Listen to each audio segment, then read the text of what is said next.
Everyone, आज हम आपके लिए बहुत ही डिफरेंट और यूनिक तरह की सब्जियों के नाम लाए हैं, वो भी इंग्लिश में। तो दोस्तों, यूँ ही आसानी उर्दू से इंग्लिश सीखने के लिए हमारे चैनल इब्राहिम टीवी इंग्लिश को सब्सक्राइब कर लीजिए और बेल नोटिफिकेशन के बटन को भी प्रेस कीजिए ताकि आपको हमारी मज़ीद वीडियोज़ की नोटिफिकेशन मिलती रहे। तो चलिए शुरू करते हैं अपना आज का लेसन। सब्जियों के नाम इंग्लिश में बोलें।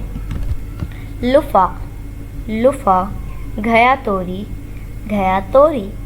मिंट, मिंट, पुदीना। ओकरा, ओकरा, भिंडी। अनियन, अनियन, प्याज। पीज, पीज, मटर। पोटैटो, पोटैटो, आलू। पम्पकिन, पम्पकिन, कद्दू। रेडिश, रेडिश, मूली। स्पिनच, स्पिनच, पालक। टमाटो, टोमेटो, टमाटर। टर्निप, टर्निप, शलजम। यैम, यैम, कचालू। लूफा, लूफा, घया तोरी।